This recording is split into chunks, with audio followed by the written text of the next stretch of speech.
Hello everyone, so in today's video I'm going to continue trying to reach 2000 elo before Christmas, but before we get into the gameplay, I'm going to present today's sponsor.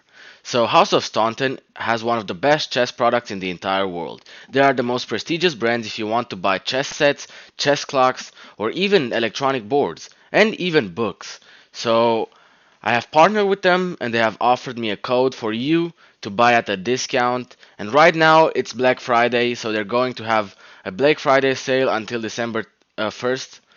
And if you want to get a 30% discount on any purchase that you make and help me at the same time, buy something with the code Stefan30. So for our first game, we're going to play with the white pieces, and let's see what opening we're going to play.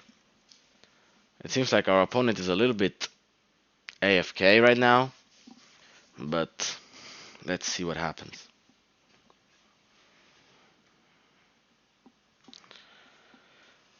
Oh, well, I guess we won't play. I'm going to start a new game. A really good start to the video, by the way. Okay, with the white pieces again. I'm going to play e4 as always. Although, if you want me to play other openings, you can let me know in the comment section, and I'm going to try them out, perhaps. Okay, he plays just like this. This is just fine.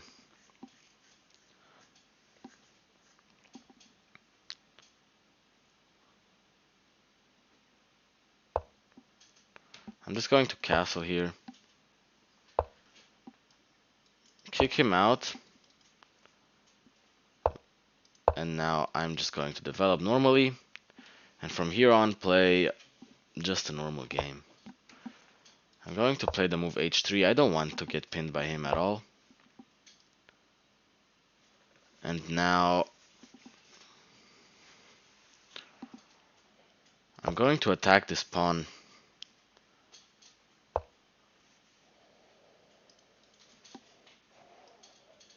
I'm just going to develop the bishop normally here. I also have a square on h2 where I'm going to be able to put it later on if I have to. And at the same time I was threatening to go knight to c7. But I believe I will just play like this. If he attacks me, I'll just drop back, come around, and maybe go to e5 in the future.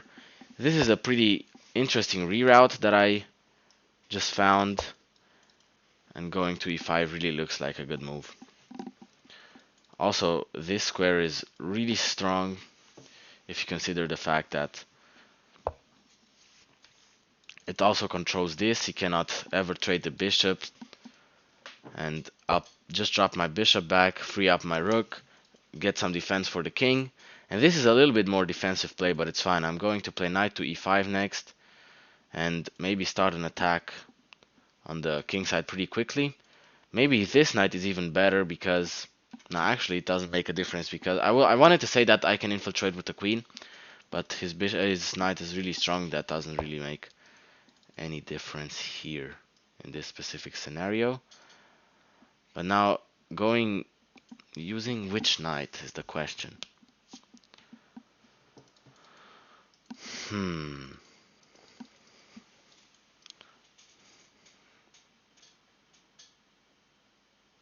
I'll go here now.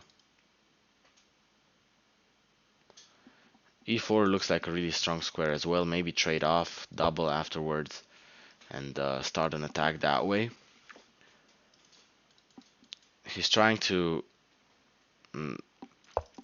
hinder any possibilities, but I'm just going to trade like this and see what I can do afterwards. Maybe he's going to... Yeah, attack me is an interesting move. I'm just going to drop back and maybe consider a sacrifice. I mean, now it's probably not as good anymore. But I don't want to trade either. I don't want to go back as well, so...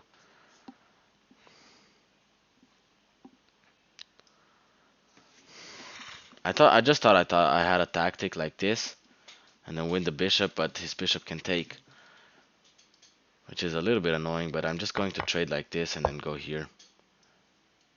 And if he wants to trade, I'm going to trade the way I want and activate my queen at the same time.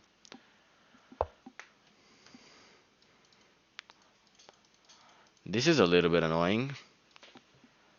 Yeah, it's actually very annoying.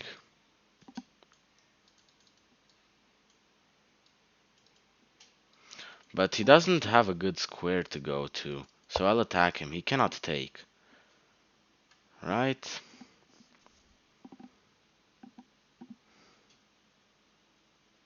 I'm probably going to trap the knight. Yeah, so he didn't take. He saw it, and I'm just dropping back like this.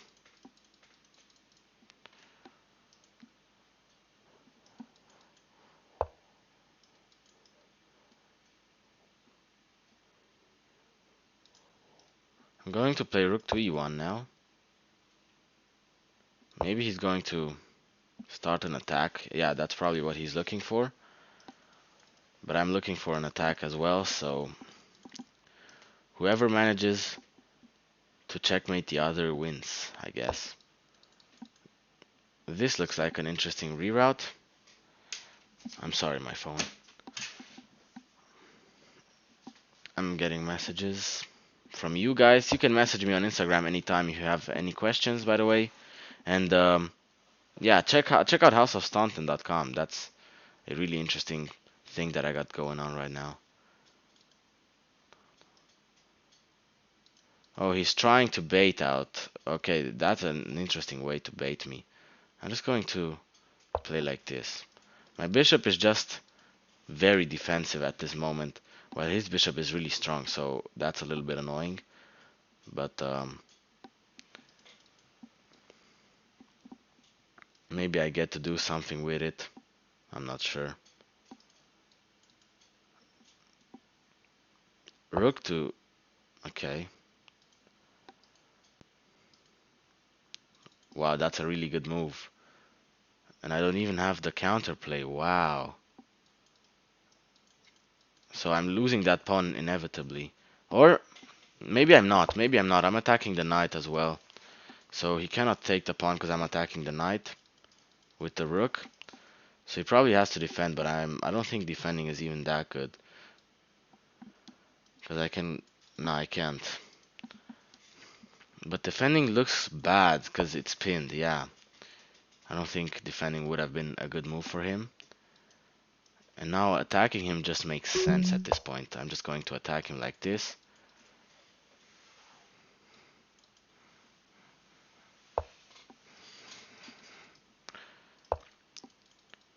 It seems that he respects my attack due to the defensive move that he just played.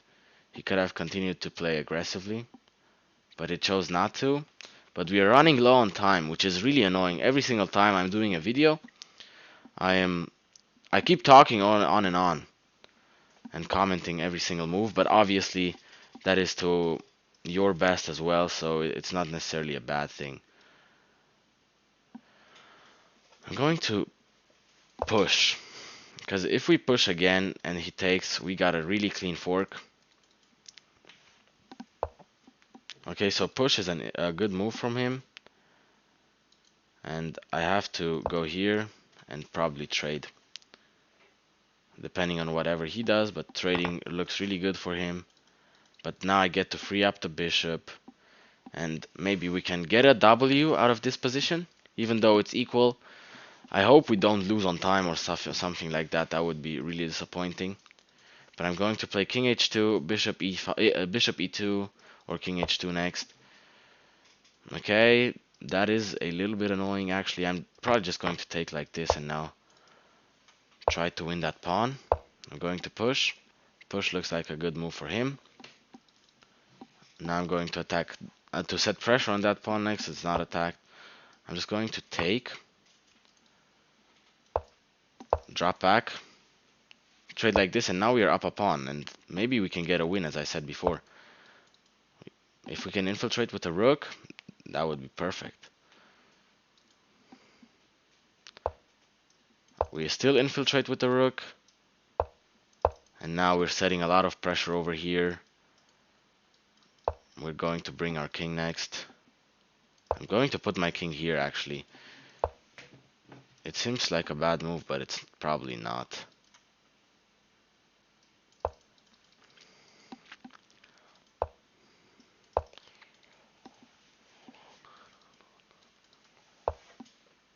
I'm going to pin him. Oh, I thought I could set pressure like that, but it doesn't set pressure at all. That just blunders. Okay. I'll go like this, give a check. I'm going to put pressure over here now. Maybe he can infiltrate, but... Okay. Now I'm a little bit annoyed by the fact that we didn't do anything with our advantage. I'm going to go like this.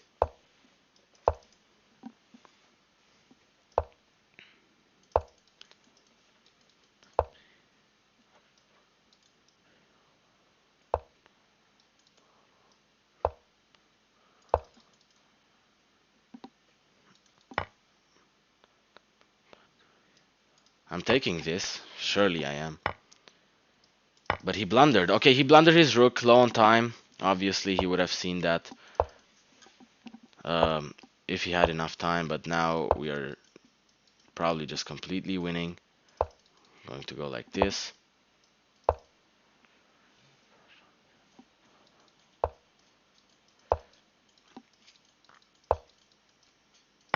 I'm going to take.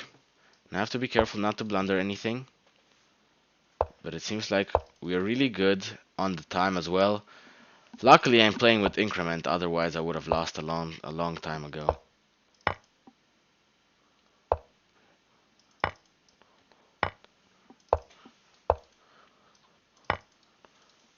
Oh wow, he even lost.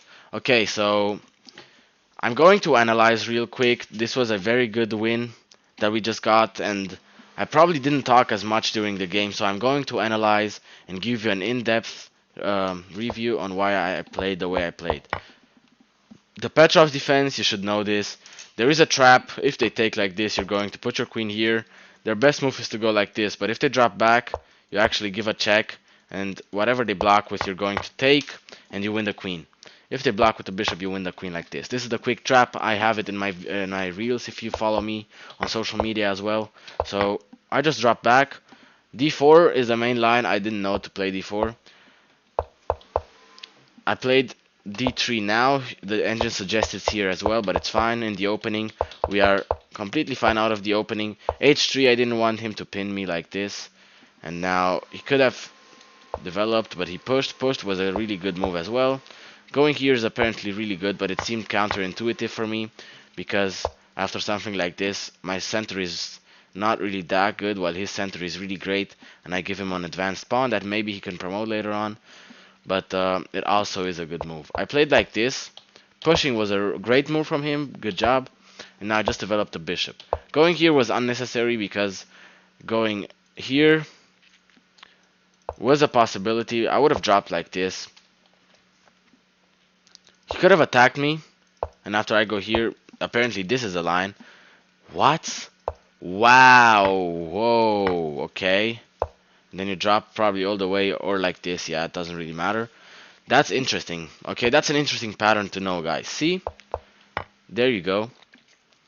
So now, after this, apparently this pawn break was really important. I didn't play it, but I'm sure the engine will suggest it many times. If they en passant, I take with the knight. That's why the engine suggests that. But I just dropped back, which was completely fine. And now going here was interesting. I dropped the bishop back. This is a complete draw in this position, so that the fact that we got a win is really good.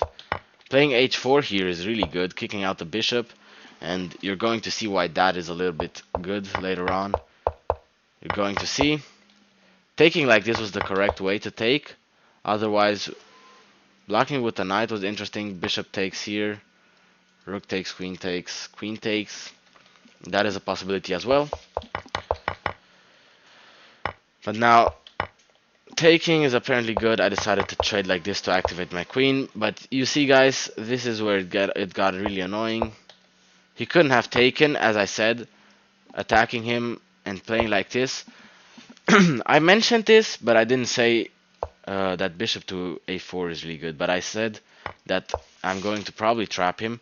And as you can see, he's got no squares to go to, and he's probably going to be trapped. And let's see how the engine suggests to play from this. Apparently just attack it with the queen. I actually, maybe I would have done it. Maybe I would have done it, but I think what I would have done instead, if takes, I would have started an attack um, and try to deflect the bishop on some square. Let's say a3. I play knight to e5, and let's give a random move. No, let him play like this. You know, I'm attacking this, and now it's getting really dangerous for him. That was my idea, that's what I would have done, but he just went back, which was the correct move. I dropped back like this, and here the engine is saying that he's slightly winning.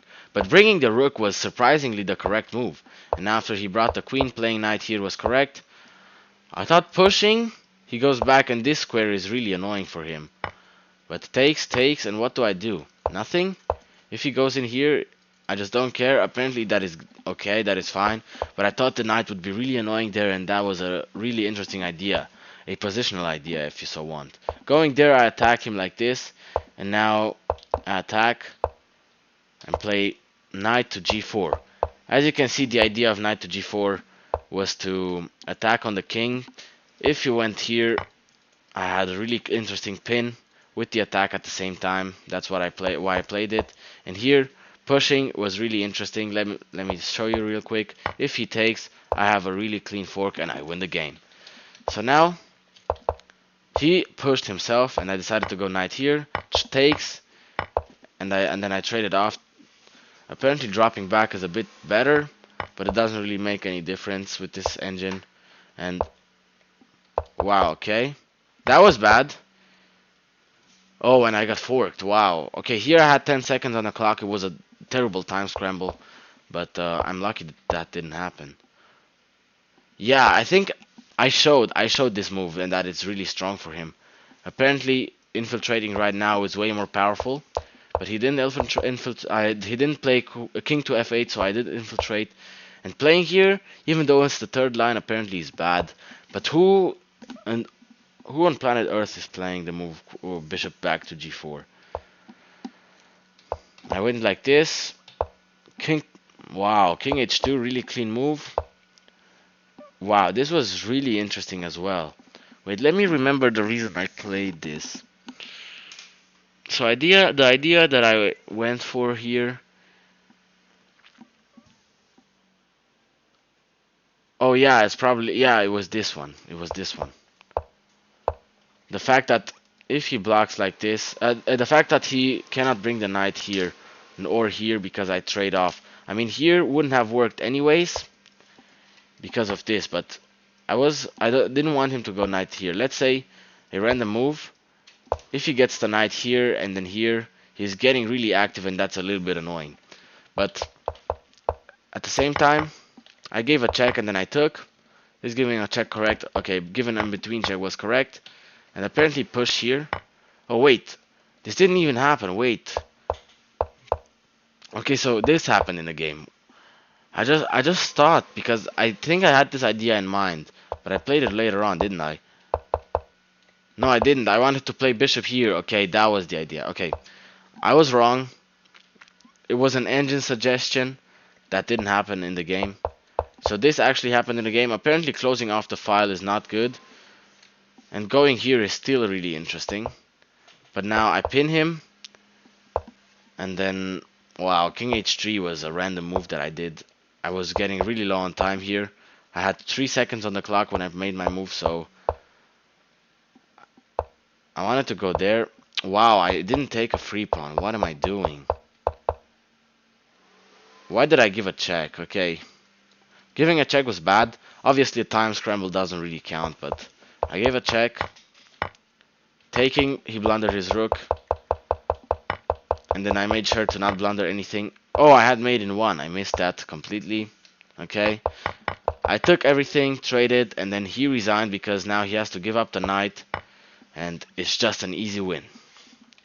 So if you guys like this series, I'm going to make way more videos now. And actually, you should check out House of Staunton because House of Staunton really has the greatest chess products. And with code Stefan13 for Black Friday, this code is actually going to run out. So with 30% discount on everything that you can purchase, I think it is a great opportunity for you